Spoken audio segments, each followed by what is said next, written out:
Hi, my name's Tanya Kramer, and I'm going to go over this week's reading, the readings that we did, and what I found most profound and interesting in my kind of response to it. So, is it school or is it prison? So, for this week's readings, we continue to go over the focus of schools, and schools are a significant place for the creation of peer culture, for individual identities, and for personality development. However, they are also social institutions that are tasked with the goal of educating young people. So, what happens when a child isn't considered a good student? They're not able to participate appropriately in classes, or they're not able to stay focused when needed. We often see that they are defined as a problem or even a failure. And so schools do so much more than educate. They shape behavior, they determine who is considered successful, and often decide who belongs there and who doesn't. They decide what to do with what they've decided is a problem or what they've decided is a failure.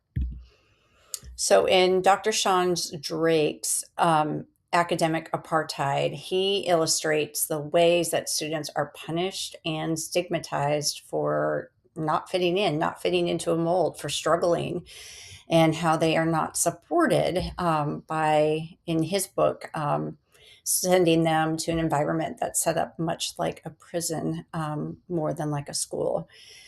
So he talks about the school crossroads, the students that were at Pinnacle and they were not doing well. And so they were being sent to Crossroads. It was not sent, they were not being sent there for behavioral issues. It was, they were very clear on that. It was solely for academic purposes, to help get them back on track, help them supposedly do better. Yet they showed up there and they were treated more like they were incarcerated, more than just being supported to help them with their education. And this really, as I started reading it, it really made me wonder how the students that were going there, there was already stigma. They already heard about the school and how bad it was. So, how did they see themselves? Did they see themselves as failures? And, especially when going there, they found that that's how they were treated. They were treated as failures. And then as I continued to read, I discovered that yes, that is exactly how they felt. They felt as though they were failures. And kind of that whole idea of we become what we're told we are, oftentimes they did start hanging out with kids who did drugs and started to have more discipline problems. So they were told they were failures. And of course, it's always, what's your idea of what a failure is? My idea is not, to me, academics are not the only thing in life. What kind of person are you? How do you treat others? Are you super artistic? Are you creative? But they're only framing the word failure in this, in the way that they see it. So here we see, of course, that places of learning become, in all three readings, all of them, we see that places of learning become places of punishment when students don't fit into this mold.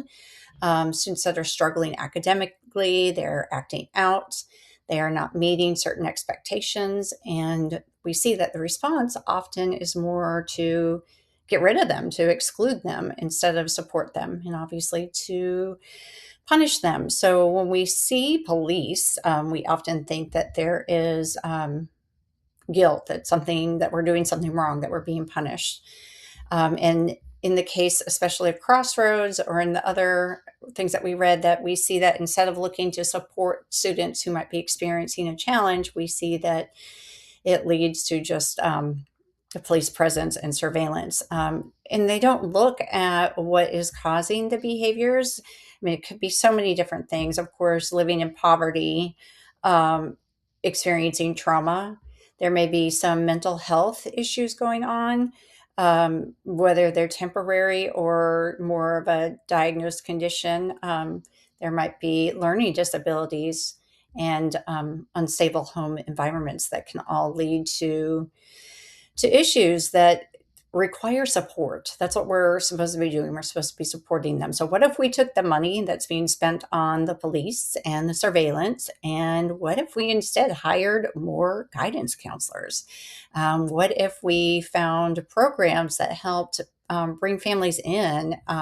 We often see that where families are involved, we see more success in academics as well.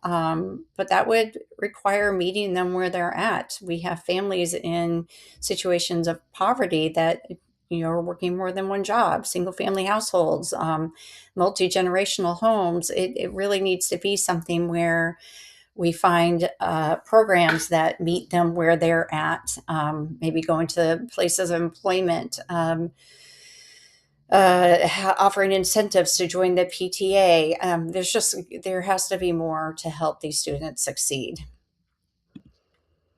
So this is just a little picture that I found that compares schools to prisons, and how when we see an authoritarian structure or dress code or emphasis on silence and order, all the things listed under school are also all of the things listed under prison.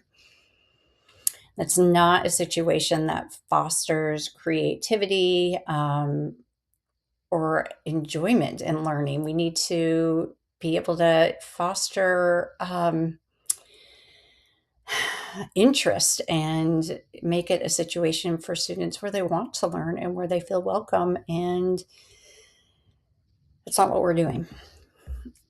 So I included in my blog post this week a video called Why Your School Looks Like a Prison. And it argues that surveillance cameras, rigid schedules, controlled movement, and highly structured environments resemble prisons more than schools.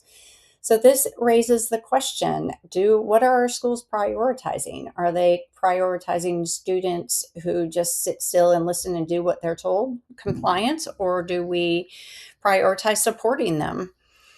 Schools should be places designed to foster curiosity and learning. If students already feel disconnected or unsuccessful, or they're being made to feel like they're failures, placing them in an even more restrictive environment might only reinforce those feelings rather than help them to succeed. And I do understand that schools have a responsibility to keep students and staff safe, but why would we start with punishment instead of support? If we only respond to behavior without addressing the underlying cause, we're not fixing anything. We're only creating more problems. We see this with the statistics that are associated with the school to prison pipeline. So, when racial disparities in discipline and school policing are consistent across schools and districts, it suggests that there's a much broader issue worth examining. Implicit bias. And now that doesn't mean that every single educator and administrator is biased, but it's something that we need to think about. So the thing that stood out the most to me this week was the story of Victor Rios, which was shared by Professor Roberts. It kind of led me down watching multiple videos and reading different articles, because I just kind of fell in love with his story and him and his wife and how they're giving back to the community, and that's how they met. And um, it's just amazing to me that with Victor, that he had his mentor. I can't remember his name. I think it was Carlos something, but just the fact that one person has so much power, the impact that one person can have on the life of someone else is just incredible. And we need more. We need more people like that. We need mentors, not police. And if we took that money again that we're spending on them and instead had more programs with mentorship and more counselors, I think that we would see a better result. So on my last slide here, I do have one of the videos with Victor Rios in it doing a TED Talk, and I ask that you watch it. It's great. And I hope that you enjoyed my thoughts this week.